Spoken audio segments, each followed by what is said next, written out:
Welcome to another session of Virtual Symposium. I hope everyone is doing well as we work our way through COVID-19 and have a great lineup and some special guests with you today. But before I introduce you to those guests, I once again want to give kudos to our on-campus MSA class of 2020. You can imagine their disappointment not being able to have the last couple of weeks on campus. And typically it's their role to produce symposiums. So they said, hey, we are not going to let COVID-19 stop us. We're going to do the first ever virtual symposium. So thanks to them, and thanks to our primary sponsor, our name and title sponsor, AECOM and AECOM Sports. And with us today is someone that a lot of you are familiar with, some that maybe don't get back to campus that often have not had the chance to meet John. But John Niemuth is the director of AECOM Sports Americas. John, welcome aboard. Yeah, thanks, Jim. Thanks for having me. And again, just kind of echo your comments to class of 2020. Maybe there's a virtual AECOM social as part of this virtual symposium somehow. Yeah, I think when we roll out plans for the virtual World Cup of beer pong, maybe we can get you guys to donate a couple of prizes for our grand champion. So yeah, for sure. Okay, and then John, with us today are a couple of special guests and students with Teal Hartman representing the PMSA class of 2020, and Teal comes to us from a school you're very familiar with and done a lot of work at, Marshall University. Although she doesn't work directly for our mutual friend and Mike Hamrick, she's doing a great job down there working with Learfield and IMG and bringing as much sponsorship revenue to the Thundering Herd as possible. So Teal, welcome aboard. Thanks. And then also from our on-campus class, and someone that behind the scenes is doing a lot of work on virtual symposium, Christian Greider, who is part of that symposium committee. And Christian, John, I'm going to ask you to keep your eye out on him in the future, because long-term, I think he's going to be a conference commissioner in intercollegiate athletics. And I don't know where Teal be. She'll be a GM of a property with Learfield IMG, or she might take Hamrick's job someday. So let me welcome them to the group in a real different way, fancy way, so people can see them. So Teal, real quick question for you, just to kind of break the ice with John, but you've seen some of the work that he's done down at Marshall. I'm not sure how often you've had a chance to run into him when he's in Huntington. Yeah, I don't think I have run into you, but the facilities here with our new indoor facility is super cool. Anyone that I bring to campus, they want to go in there and see it. So it was a great addition to our campus. And then Christian, somehow you're going to have to teach me how to take that same backdrop that John has on his screen there with Court Street, because I'm missing it just looking at it. So maybe we can huddle up later on and you can take this the professor and show him how to get that done. But Christian, you've met John, I think, once or twice, maybe last year's symposium. Yeah, I did. I also met him and Mark at Cal's back in October and saw them interacting with some of the top leaders in college athletics. So that was a pretty cool experience, and heard John give a presentation there as well. And John, because of that experience, he was able to get our mutual friend Will Reese on campus. Will also, and John knows Will for years, but Will is also the agent for our new head basketball coach, Jeff Bowles. So small world. Also been a guest on one of our AECOM happy hour movies. So early adopter. All right, so I'm going to ask the students to go on mute for a little bit. We'll bring them back for some questions, but let's get this party started. And John, what I want to do right now is just for a couple of minutes talk about what you and I like to refer to, and it's really your term, the old model of professional arenas and stadiums. And I think this applies to collegiate, but I first met your company when you designed what was then Gund Arena in Cleveland, Ohio. Today it's known as Rocket Mortgage Fieldhouse. So you want to talk a little bit about maybe those were the glory days and in the old model days?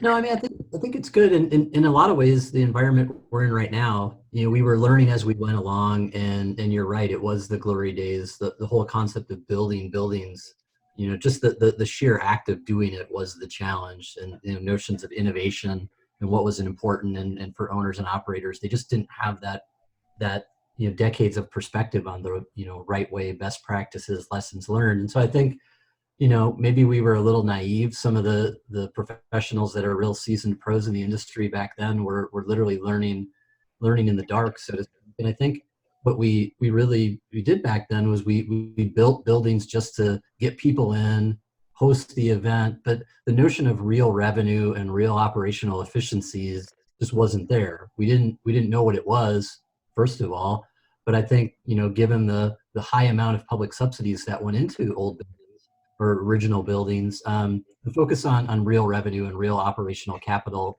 in the black, it just wasn't something most people were worried about, because in some cases it wasn't their money, or B, and in other cases we're moving from such antiquated that anything they were doing was better than what they had now. So John, we go from old model to new model, and kudos and congratulations, because up on the screen was something that I'm confident will be the greatest NBA arena ever designed, and you are taking a leadership role with that, and working with Steve Ballmer and the LA Clippers. So congrats on that job. But it's, as we were talking the other day, it's really kind of a new model, and more things have to be taken into consideration more today than ever with the design of a new state-of-the-art NBA arena. I think that the fundamental difference between the old model and the new model is the expectation that the building will be a money loser, or operate in the red. I think where we're at now with venues, and some of it is the sophistication of owners, the capitalization of the owners, is that they really want to have the same kind of experience, but have it generate a positive financial outcome and have it be a positive contributor to their businesses, versus the old model, which in a lot of ways existed to lose money. Right. Okay, cool. All right, let's go to the next slide. And John, you and I were talking that old model or new model, one thing that probably won't change, but now a greater need for it, is just the need for these premium spaces. I know when you and your company helped design the arena in Cleveland, we were dead set on having our lower level of suites 14 rows from the court, because the Detroit Pistons and the Palace at Auburn Hills, they were 15 rows. So, but the kind of money that we saw on what we could get for those compared to our old building was 3x. So talk to us today a little bit about what's going into premium spaces. And the shot I have on the screen comes from the work you did at the Golden One Center with the Sacramento Kings. So what's your world looking like with premium spaces? Yeah, and I think that the big difference is saturation and sophistication. Your typical suite buyer, luxury seat, premium seat buyer in the early 80s is very different from somebody in 2020. We're more accustomed to it, more familiar with it, so our standards and expectation is different. But the other thing we've seen is people don't want to manage that overhead. They don't want to deal with 20, 30 tickets a night for all these events. They want a more unique, intimate, personal experience, but they still want the high-end environment. And so we've seen a couple of things. One, same experience, but smaller scale. But then two, realizing that it's not a one-size-fits-all when it comes to premium seating and revenue generation, that there really is a market-to-market specificity that some of the early projects just they either didn't understand it, or the market was so new that you didn't have to worry about it. But now we are seeing very custom tailored responses on a city by city or a market by market basis. Right. Okay. Wanted to spend some significant time today talking about what you're seeing in your crystal ball in a new model in college athletics. So we're going to talk about COVID-19 in a little bit, but the level of sophistication and needs and design in some of the great work you're doing on college campuses, that's changing before your eyes. Yeah, and in a lot of ways, I said this at a SBJ facilities conference back in the early 2000s when we first started seeing the transition away from huge public subsidies for athletic departments. It's like, hey, you give them the ability to generate revenue, or you make them to pay for themselves. They're going to generate revenue, and they're going to get really creative. I think one of the things we've seen, and it applies from that same old model, new model with collegiate facilities, is there is a model of scalable revenue, um, responsible management of resources, meaning financial resources, square footage, student athlete experience as a resource. Um, but in many ways, the college environment led the pros in that they were forced to self-support themselves longer ago. So you're seeing not everywhere, but we are definitely seeing, and we believe have helped lead that trend of more responsible building in a way that the debt doesn't become a burden, and the facilities actually do have a positive result to the operational capital required for some of these schools and athletic departments. And I think, maybe before somebody in the audience thinks it, we've had great luck scaling this model too. So it's not just your 10 departments that operate in a black. We've done it for a range of athletic departments and schools. We scale the numbers, but the end result is still the same, and the impact proportionate to their numbers and dollars and needs is also just as great. So it's a good model. I think there's a lot of ways we're gonna learn again from college sports as we adapt and grow for collegiate or for professional athletics. Cool. Well, I've got a couple of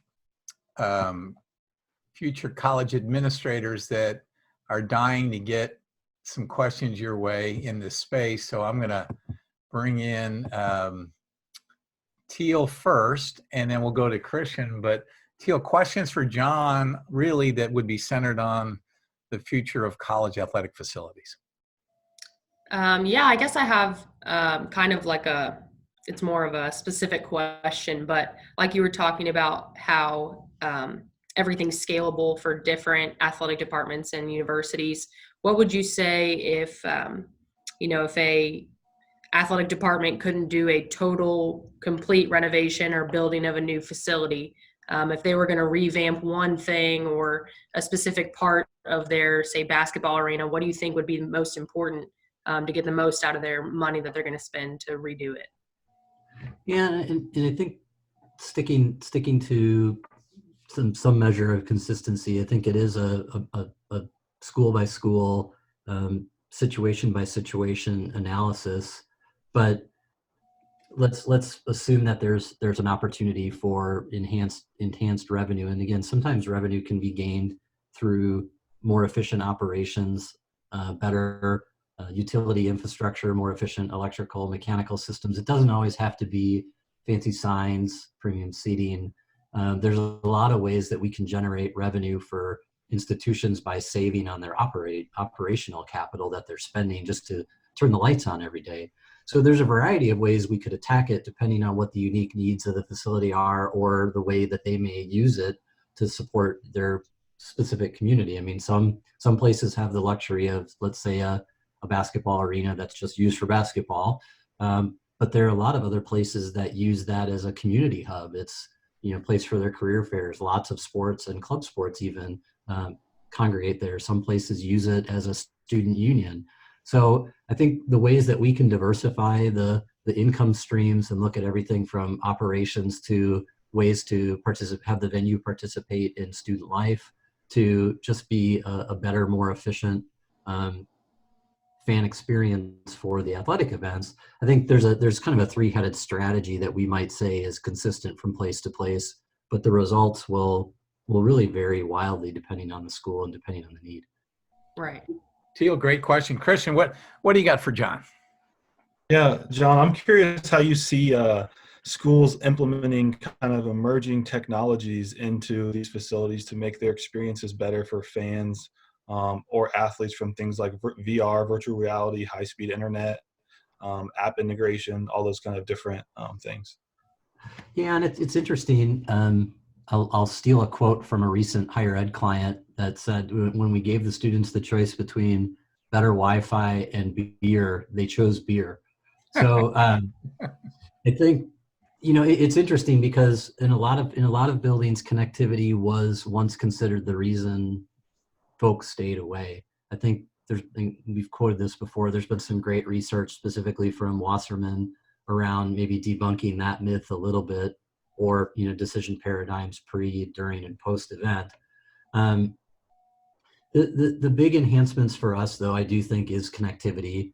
And I know we're going to touch on this a little bit later, but sort of as our social environment evolves and we adapt to maybe a new form of engagement, I think the ability for us to remain connected as a fan base is still going to be there.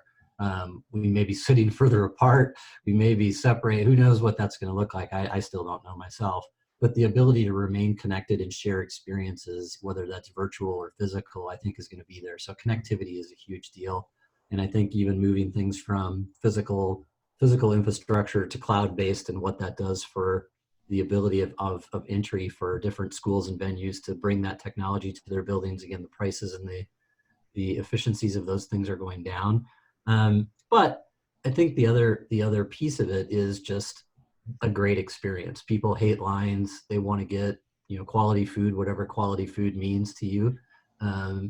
They want to get back to their seat. They want to have a great seat. They want to see their team win. And even when their team doesn't win, they just want to have fun. Maybe tailgating it, maybe other things. So our goal is always just to create just safe, exciting, secure, engaging experiences. 5 years ago, we thought that was Wi-Fi. 5 years from now, it could be something else. But I think that still remains our focus. We just have to continue to adapt those ideas. Okay. Thank you. I hope I didn't skip 2 slides. Hang on, John. There's one, no, just that one. Yep. And John, we wanted to talk a little bit about debunking future-proofing. I know this is a topic that you've spoken about in other circles, other conferences, but take us through what's going on here with the kind of the term debunking future-proofing. Yeah, and it's like a lot of ideas. The herd mentality happens a lot in sports, but future-proofing as facilities would be faced with renovations. And I think like Teal's question's a great one. Once one school or venue does an improvement, then everybody's racing to fix it, whether it's expanding a weight room or updating a locker room or whatever it is.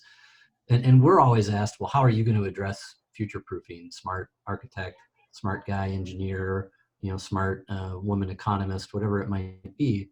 And I think the more we started thinking about it, it's like the whole notion that we can prevent change is a falsehood. I think what we're learning, and this gets back to even some of the thoughts that we're having about premium seating, is our market is getting more sophisticated and tastes are changing, and we have to maybe be more open to a compression of the market or the reality into, again, Jim, like when we did Quicken Loans or Gund Arena, the notion was that building would stay preserved for 30 years. I think what we're seeing and having discussions with clients now is we're building this building for you, but within 3 to 4 years of that opening, you need to be making changes. You need to be refreshing it. And we have to be giving you the ability to do that, but you as an owner have to be ready with capital and operational research and the wherewithal to also embrace and make those changes. And some interactions or interventions could have a shelf life of 1 season, and you're refreshing it on a year-over-year basis.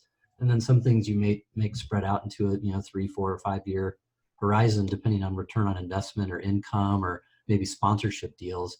But at some point, a read that we might have for you all is, again, our clients, smart people in the room, future proofing as a concept maybe represents a certain amount of fear. I don't want things to change. Tell me how things aren't going to change.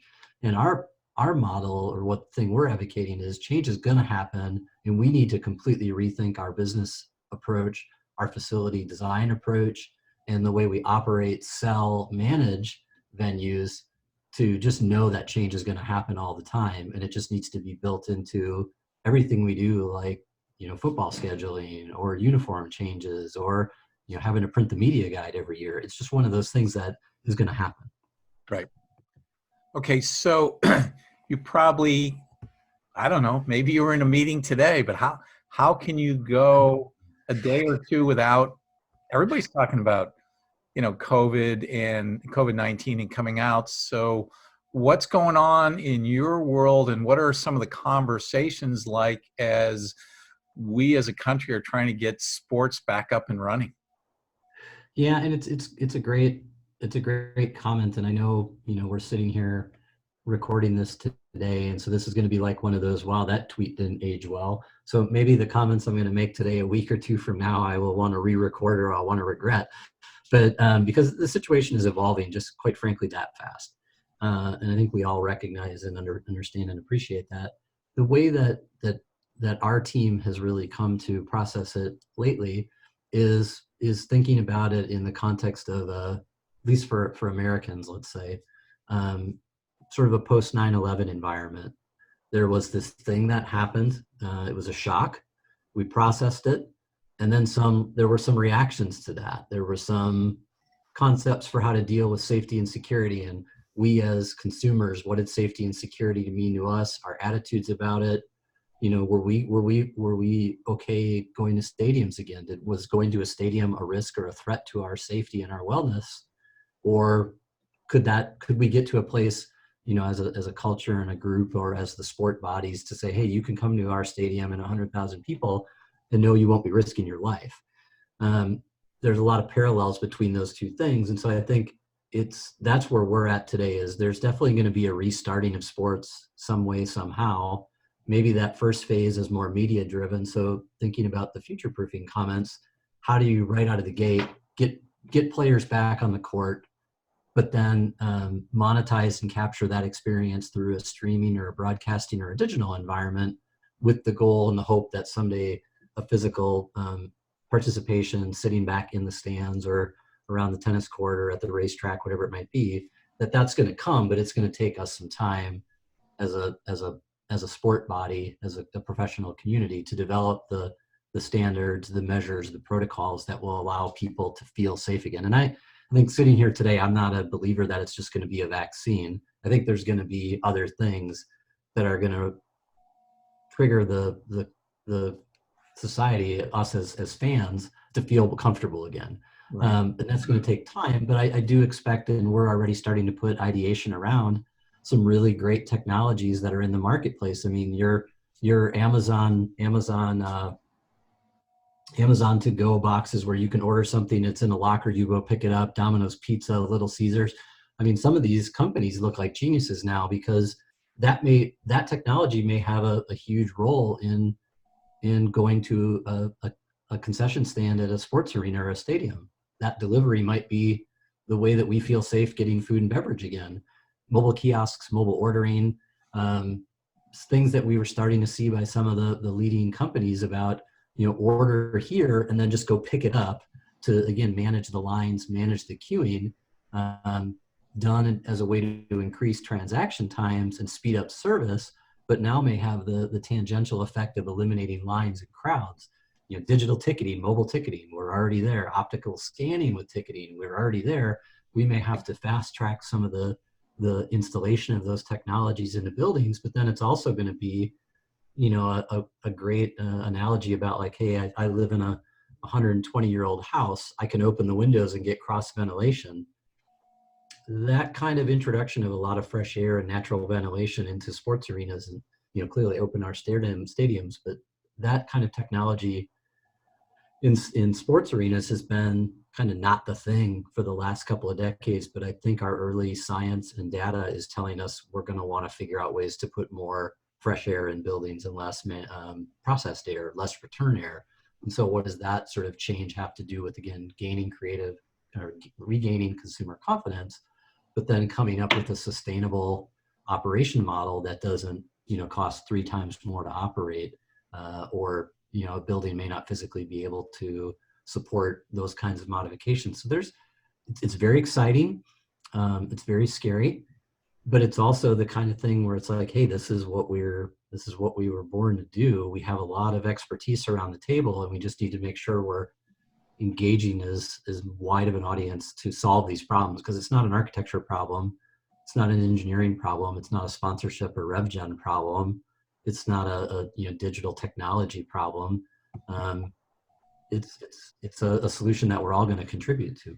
Right. Well, it's a industry problem, and we're all part of it. So if you don't mind, I want to stay in touch with you, because some of our viewers of this session might not realize just how global of a company AECOM is. So as sport starts to come back in other countries, maybe a little bit ahead of the United States, we'll probably be reaching out to us. Hey, John, what are you hearing about over in China? And what are you hearing about, in parts of Europe? So let's shift gears for a second, because this is a part of the future, and you guys did a marvelous job with the Golden One Center in Sacramento. But efficiency and sustainability, these are two hot topics in your world. And if you could talk to us a little bit about some of the efficiency measures that went in to the design of this building before we jump over to sustainability. But talk to us a little bit about efficiency.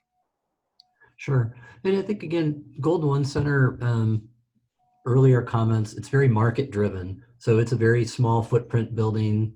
There's a lot about the way that venue was designed, everything from the operable doors taking advantage of a very localized climate condition to the size and type of premium seating that we felt would be successful in that market, to, again, the culture of Sacramento and the valley, if you will, and how they like to live their lives, and how important outdoor spaces and outdoor interactions are to the culture and the community. And all those things contribute to this sense of ownership or pride that we feel is an intangible when we design buildings. If your community loves the building, they'll make it a point of going there. They'll support the team. I mean, it's different than fandom, but people need to feel like it's their arena or their stadium, and that drives a lot of loyalty, we believe. But it's a hard thing to measure. But the thing that's cool about Golden One, first LEED Platinum arena in the United States, second in the world, but because of the culture and the commitment to sustainability and efficiency that not only Vivek Ranadive, the owner, had, but his leadership team. We have a huge solar energy program. We have a huge farm to table program. Oh, yeah, I've seen some of the PR and the farm to table, working with local farmers. It's a great success story out there, but that doesn't come without some design features when you're figuring out the size of the kitchen and the loading docks and everything else that goes into building design, right? In some ways, yes, and in some ways, no. And I think, go back to that notion of debunking.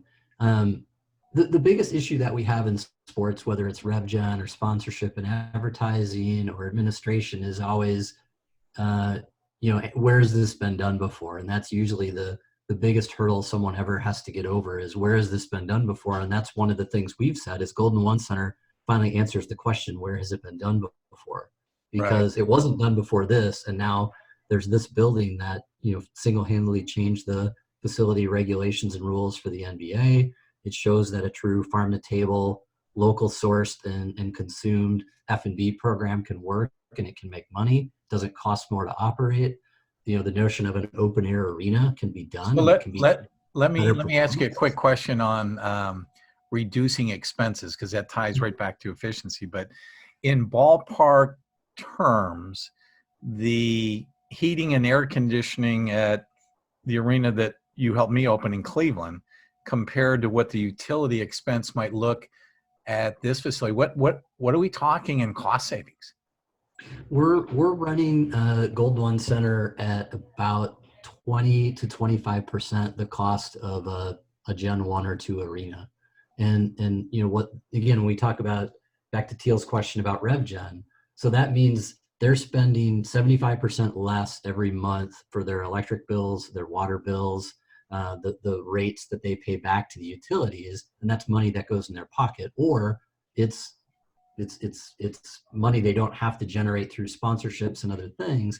The other kind of cool so what is because we had a really great collaborative team from owner to contractor and then the AECOM experts, a lot of the sustainability measures that were required by state code in California, but were part of their ethos, we were able to pay for with sponsorship money. So the big solar panels you see on the roof, that was required by building codes and California Energy Code, but it didn't cost the project anything. The whole thing was a sponsorship deal that we helped the team negotiate. And essentially, they got it for free, and then they're benefiting from the energy savings that having a 100% solar powered building is providing over the next 20 or 30 years of whatever its economic life ends up being.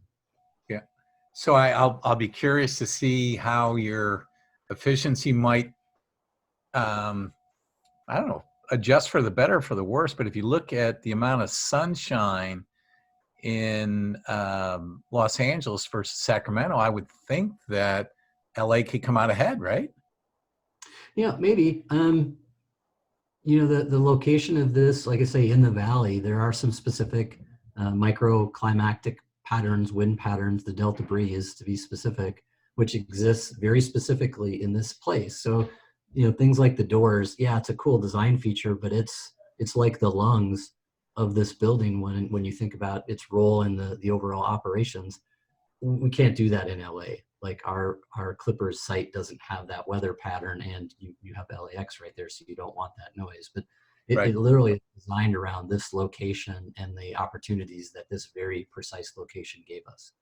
Well, I've had the chance to go through it, and you were kind enough to set a VIP tour for our students a couple years ago. But what a great building. Okay, so I think this is our second to last slide, but really today, if I'm an owner of an NBA team or an athletic director of a Power 5 or a group of 5 schools, where the conversation needs to begin. You've been a part of these conversations for years, but when we were talking about topics, you said, yeah, I'd like to talk about where the conversation needs to begin. So what are you getting after there? I think to really embrace and embark on what this future facility prototype and this future approach to facilities, let's keep it as general as possible, what that really means. At some point, we do have to, the thesis is we have to acknowledge and let go that the past is the precedent. There's a lot of great rule of thumb, a lot of great expertise, and again, we're teaching some of it in the class. We're teaching rev gen models, we're teaching facility models, we're designing. But at some point, that future is the weight that's keeping us from going forward. If we accept that, potty parity and toilet ratios is one thing, but concourse widths, point of sale design, the way we deliver food and beverage, the way we operate arenas, the circulation in arenas, everything about sort of how big something should be. If we accept that anything older than 4 years ago is a standard, we're already having an issue. I think we need to look at some of that as a very well-informed point of departure, learn what we learned from it, but also realize that if we were to analyze some of those buildings through the lens of true financial performance, they couldn't achieve it. They're either too big, they're too inefficient. The things that maybe we thought we must have for an efficient operation or must have to host a concert, we might find are some of the things that are keeping the building from being financially viable. Let me throw a question at you. But John, earlier we talked about how technology has changed in today's state-of-the-art facilities, but technology on your end has changed too. I mean, what you can bring an NBA owner today or a college athletics director in terms of technology to map things out and to run projections, and your world has changed quite a bit, and I know you guys have some proprietary technology, and you have some world-class experts when it comes to running numbers. So the role of the architect today is not just design me a beautiful building, but help me figure the finances out. And could you talk to our our alums and students a little bit about, what's in your arsenal today that wasn't there 20 years ago? Yeah, I mean, a couple of things, like even, I'll try to just hit highlights, but like to understand the potential of the Delta Breeze at Golden One, we have a CFD, a computational fluid dynamics um, software program that allows us to analyze and study and model airflow. Just like you might do in an aerodynamic chamber testing a car or an airplane, we're able to do that, but do it through buildings. And that's a computing power that didn't exist 10 years ago. Another one that we have, which is, again, it's not so much a commercial for AECOM. I think there might be one other company in the world that does it, but we've developed a software with artificial intelligence for crowd modeling. We've been using it on the Olympics since London, but we've used real world data, crowd data, and then with software algorithms, we match real world behavior with artificial intelligence and machine learning to create avatars that can simulate crowd behavior and the randomness of crowd behavior with a couple of key parameters. So we're testing concourse flows, concession wait times, bathroom wait times, entry queues through security and screening. And we had a client ask us the other day, well, how did you do things like this before? And I'm like, well, first of all, we didn't do it before. We guessed. We made best guesses based on previous experience or whatever, but we didn't really know if what we were doing would work. Now we're at a point where we could show you, and again, today it takes us about a day or two to run one of those models and simulations.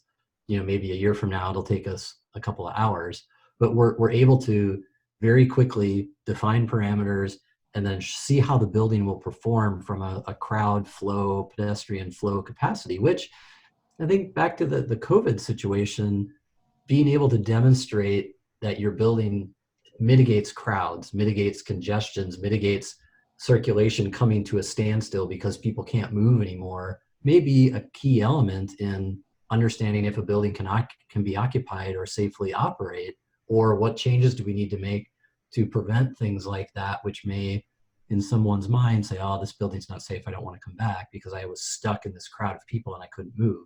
Right. So we have that technology and we're able to run simulations. We've done it on existing buildings. We've done it for a couple examples, like when the Super Bowl was in New York, we did analysis for the New York Transit Authority on train times and platforms near Meadowlands Stadium. So the last station at Meadowlands, what would the simulation of the crowd coming in and the crowd leaving the Super Bowl, and then what would that do to wait times and how many trains they would need to cycle through that station to keep congestion down. So we're able to apply it to both fixing real world situations and improving operations, as well as the design work that's on the boards right now and making it better. Right. Well, I've been hogging all the questions, but before we close out, I want to go back to our students to see if they maybe have a question or two before we close out this session. So, Christian, we'll put you on the spot. You can go first. Yeah, John, I got a question pertaining to kind of your business's AECOM Sports kind of content strategy over the past month and a half. I followed along with the AECOM Madness bracket you guys were doing, and then pushing out of kind of some photos and some projects you have recently done to just kind of keep people aware of kind of those things. So if you can touch on that, that'd be cool.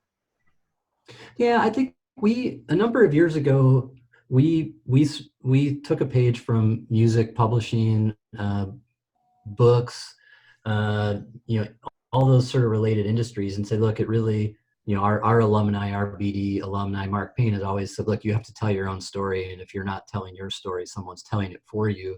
And I think we started seeing in our business the reliance on traditional media, ads in magazines, banner ads on websites, didn't tell our story. They let somebody else tell our story. And so we've very purposefully kind of pulled back investment in traditional media and have reapplied it towards social media campaigns. The AECOM Madness was a brainchild last year of Greg Brown, who some of the folks in the audience have met. And it was a way for us to engage a cultural event, the Final Four for both men's and women's basketball, but then also showcase some of the expertise that we have in a venue practice on both the new and arena side. So the the goal in both draws is you have the new arenas fighting each other on one side, you have the renovated arenas fighting on the other, and then we engage the fan bases to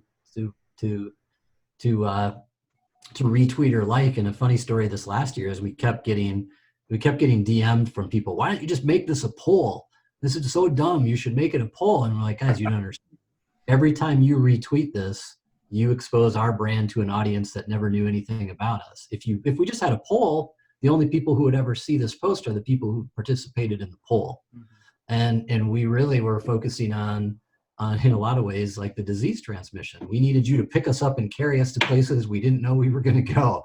And so that's really been the fun part about social media for us, is it allows us to tell our story, feature our people in a way that we control the narrative, and then can get better direct to our audience, our communities, and the public, like who we are and why we're different. John, I want to thank you and Mark, because you with AECom Sports really help amplify our social media. So it's been a great partnership. And when we can go in with our friend Mike McAllister and look at his software with MVP Index, we put out something about Christian getting his first job. If you like it or you retweet it, that the numbers just skyrocket. So thanks for your help in that area. Teal, we want to pull you back in. What do you got for John? I don't have any questions. I've been super excited about learning all of this stuff, though. It's stuff that I don't really even think about on a daily basis when thinking about a facility, but really awesome information. So I'm going to steal one from Teal because she deals in sponsorships. But John, when sport comes back, and we'll probably see it without live audiences for a little bit, have you heard or seen any technology from a broadcast standpoint that can do to the screen what you've done over your head there? I mean, I'm talking to you in Kansas City, but God love you, you got Court Street in the background. So have you been part of any conversations about what can be done to 20,000 seat NBA arenas to maybe enhance the broadcast, or what do you think will happen there? I don't know. The short answer no is we've not. I don't think anybody dreamt that we'd be at this place. There may be ways to do it. I think one of the things that we've been thinking, and I know I've talked about it, maybe others who are listening to this have thought about it, but one of the sea change ideas about like shifting live sports into entertainment, again, it may be temporary. So let's think of it as a temporary move. But in the last 2 months, as we've all been sort of social isolating, working from home, whatever you're doing, we saw some of the major movie theaters released first run productions right to a streaming service and a view at home. Now the price point was high, and they did a good job of rationalizing, hey, look, it's a $20 rental, but how much would you have spent for 2 tickets and some popcorn and some soda? $20 is pretty cheap. And that willingness to embrace new delivery methods and take advantage of, hey, look, if the best way to reach our audience is streaming, maybe someone would be willing to pay to stream that movie twice, when in their mind they're like, hey, yeah, look, I would have spent $100 to go see the movie once. I'm okay spending $40 to stream it twice. And so I think the willingness to embrace some new streaming technologies and services, I think, are fun. I think this opportunity for fan engagement, one of the things we were talking about this morning is, I may not be able to shake my hero's hand anymore. I may not be able to go up and ask her for an autograph. So how do I interact with her? Well, right now, this is the safest way for a superstar to interact with their fans. There's no security risk here. Right. I'm talking to Bill, my super fan, and we're looking at each other, and we can make jokes, and I can do this in a 10,000 person forum, or I can do it in a private one-on-one forum. I think if any of you are like me, I've been streaming more live living room and kitchen concerts the last few weeks, but that's also an incredible way that a community that thrives on live entertainment and engagement has said, look, I still need to reach my audience. I need to reach my fans. I need to keep that pot warm. How can I do it? Well, I got a phone, I got a laptop, I got my musical instrument. I can stream a concert for 7,000 people like that. Okay, that's Right. great. How do I monetize that now? So I think again, in the short term, we may see some really interesting technology around streaming services and virtual engagement. I'm not here to say that that's the long-term solution, but I think it may open a willingness for some platforms and some leagues and some programs to explore some things that maybe a year ago, 6 months ago, they would have been like, we don't see that as a good idea. But now this may be a way to bolster their revenue, stopgap their revenue, and then in the long term, hopefully amend and enhance their revenue.